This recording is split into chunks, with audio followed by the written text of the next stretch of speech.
नमस्कार, मैं हूं आपके साथ मेघा कौशिक और न्यूज ब्लास्ट नेशनल में आप सभी का स्वागत है। और चलिए खबरों की शुरुआत करते हैं।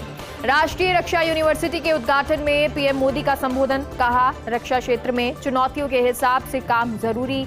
राष्ट्रीय यूनिवर्सिटी राष्ट्र निर्माण का काम करेगी। और इस धरती से दांडी यात्रा की शुरुआत हुई थी। दांडी यात्रा में शामिल सत्याग्रहियों को श्रद्धांजलि। सेना को देखकर लोगों में विश्वास बढ़ता है। पुलिस के बारे में गलत धारणा बनी हुई है। फिल्मों में पुलिस का भद्दा चित्रण किया जाता है। कोरोना काल में पुलिस ने लोगों को खाना दिया, दवाई दी। ट्रेड मैन पावर आज वक्त की जरूरत है। राष्ट्रीय रक्षा यूनिवर्सिटी राष्ट्र का गहना है। तो प्रधानमंत्री मोदी 2 दिवसीय गुजरात दौरे पर हैं और इस दौरान राष्ट्रीय रक्षा यूनिवर्सिटी के उद्घाटन में पीएम मोदी का संबोधन। उन्होंने कहा कि रक्षा क्षेत्र में चुनौतियों के हिसाब से काम जरूरी है। राष्ट्रीय यूनिवर्सिटी राष्ट्र निर्माण का काम करेगी। इस धरती से दांडी यात्रा की शुरुआत हुई थी। दांडी यात्रा में शामिल सत्याग्रहियों को श्रद्धांजलि। सेना को देखकर लोगों के मन में विश्वास बढ़ता है। और पुलिस के बारे में गलत धारणा बनी हुई है। फिल्मों में पुलिस का भद्दा चित्रण किया जाता है। कोरोना काल में पुलिस ने लोगों को खाना दिया, दवाई दी। ट्रेड मैन पावर आज वक्त की जरूरत है। राष्ट्रीय रक्षा यूनिवर्सिटी राष्ट्र का गहना है।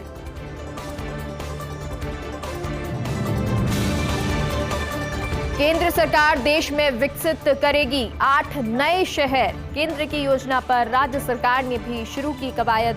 राज्य सरकार ने प्रोजेक्ट की लॉन्चिंग से पहले ही तैयारी शुरू कर दी है और इसके तहत 3 से 5 शहरों का प्रस्ताव तैयार किया जा रहा है, जिनमें से एक को फाइनल कर भेजा जाएगा केंद्र सरकार को।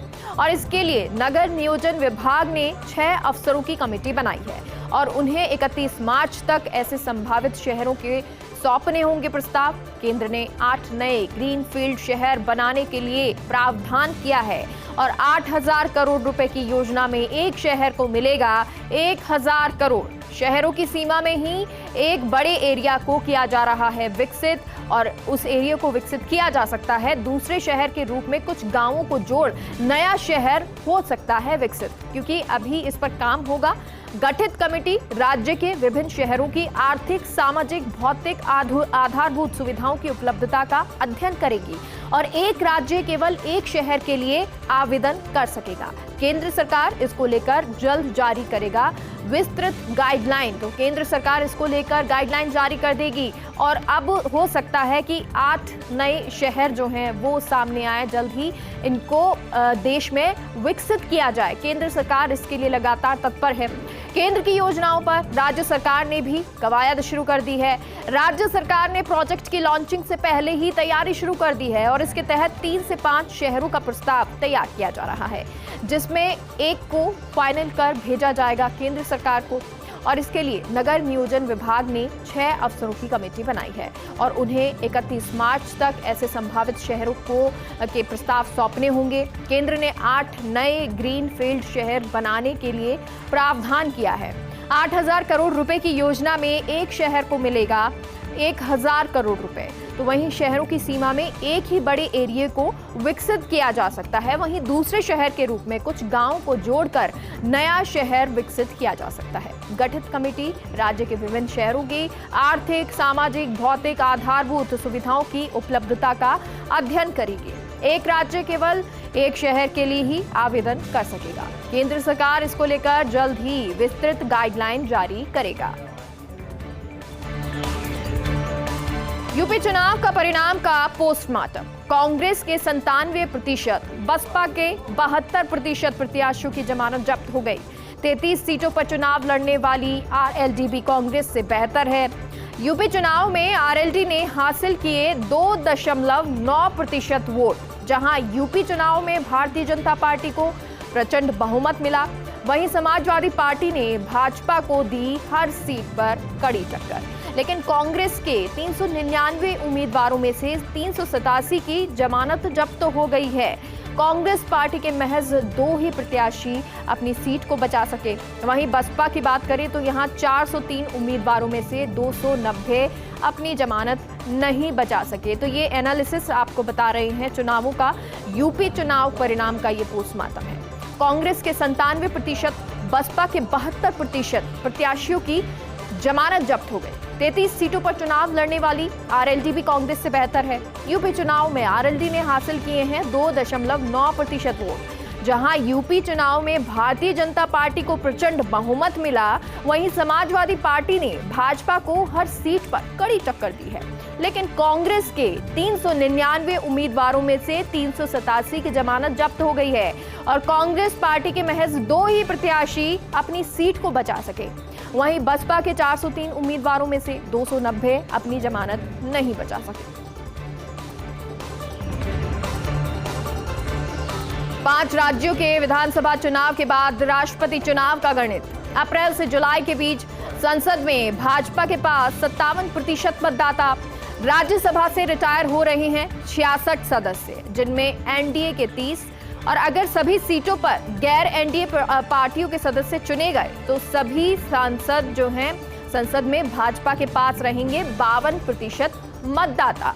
राष्ट्रपति चुनाव जीतने में भाजपा को ज्यादा कठिनाई नहीं, तो भाजपा को ज्यादा कठिनाई नहीं होगी, लेकिन ये आपको गणित बता रहे हैं राष्ट्रपति चुनाव का, क्योंकि 5 राज्यों में विधानसभा चुनाव हो गए हैं और जुलाई में अब राष्ट्रपति चुनाव होने हैं। तो अप्रैल से जुलाई के बीच संसद में भाजपा के पास 57% मतदाता हैं। राज्यसभा से रिटायर हो रहे हैं 66 सदस्य, जिनमें से एनडीए के 30 हैं, और अगर सभी सीटों पर गैर एनडीए पार्टियों के सदस्य चुने गए तो भी संसद में भाजपा के पास 52% मतदाता रहेंगे। तो राष्ट्रपति चुनाव जीतने में ऐसे में भाजपा को ज्यादा कठिनाई नहीं होने वाली है।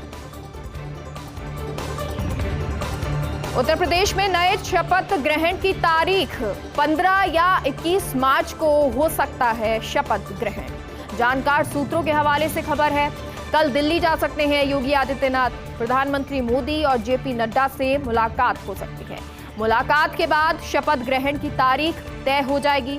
उधर डिप्टी सीएम के लिए 2 नाम चर्चा में हैं। डिप्टी सीएम की रेस में बेबी रानी मौर्य का नाम भी है, तो वहीं उत्तराखंड की राज्यपाल रह चुकी हैं बेबी रानी मौर्य, जिन्होंने इस्तीफा दिया राज्यपाल के पद से और उसके बाद चुनाव लड़ा।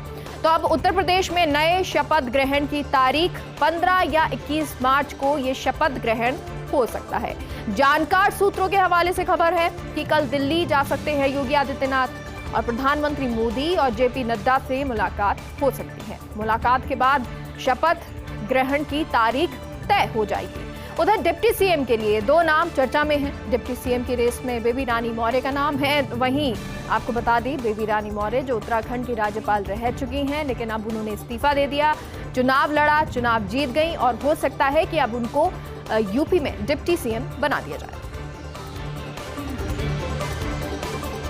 अखिलेश यादव ने बुलाई सपा विधायकों की बैठक। 21 मार्च को लखनऊ में विधायकों की बैठक बुलाई गई है। जानकार सूत्रों के हवाले से खबर है कि अखिलेश यादव दे सकते हैं विधायक पद से इस्तीफा। करहल की सीट छोड़ सकते हैं अखिलेश यादव और बैठक में शिवपाल यादव को बना सकते नेता प्रतिपक्ष। तो ये खबर आपको बता रहे हैं। अखिलेश यादव ने सपा विधायकों की बैठक बुलाई है और 21 मार्च को लखनऊ में विधायकों की ये बैठक बुलाई गई है। जानकार सूत्र कह रहे हैं कि अखिलेश यादव विधायक पद से इस्तीफा दे सकते हैं और करहल की सीट को अखिलेश यादव छोड़ सकते हैं। ऐसे में नेता प्रतिपक्ष बैठक में शिवपाल यादव को बनाया जा सकता है। द वीक की रिपोर्ट। उत्तर प्रदेश में जो जीता वही सिकंदर। योगी आदित्यनाथ ने विपक्ष को तो चुप ही करा दिया, भाजपा के भीतर भी अपने विरोधियों को खामोश कर दिया है। समाजवादी पार्टी का वोट शेयर भाजपा तुलना में थोड़ा बढ़ा है, लेकिन बसपा और कांग्रेस को भारी नुकसान हुआ है। सपा की तरफ चले गए बसपा कांग्रेस के ज्यादातर वोट, तो सपा को थोड़ा फायदा हुआ है, लेकिन प्रचंड जीत जो है वो भाजपा को मिली है। और उसके बाद अब द वीक की रिपोर्ट आई है और रिपोर्ट की उत्तर प्रदेश में जो जीता वही सिकंदर। योगी आदित्यनाथ ने विपक्ष को तो चुप करा ही दिया, भाजपा के भीतर भी अपने विरोधियों को खामोश करा दिया है। समाजवादी पार्टी का वोट शेयर भाजपा की तुलना में थोड़ा बढ़ा है, लेकिन बसपा और कांग्रेस को भारी नुकसान हुआ है और सपा की तरफ चले गए हैं बसपा कांग्रेस के ज्यादातर वोट।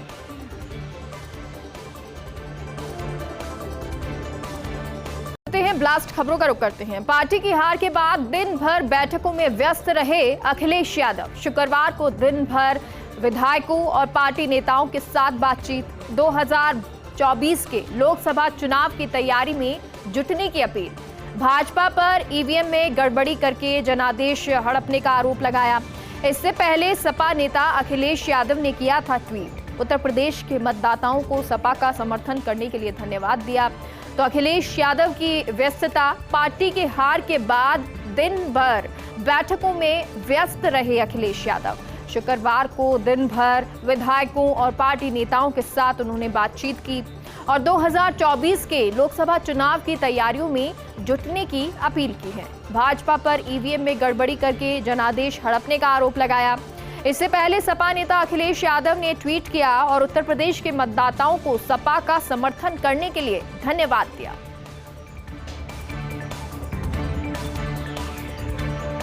पश्चिम बंगाल की मुख्यमंत्री ममता बनर्जी का बयान, विपक्ष की एकता के लिए कांग्रेस पर निर्भर नहीं रह सकते, सभी गैर भाजपा पार्टियों को एकजुट होने की जरूरत है।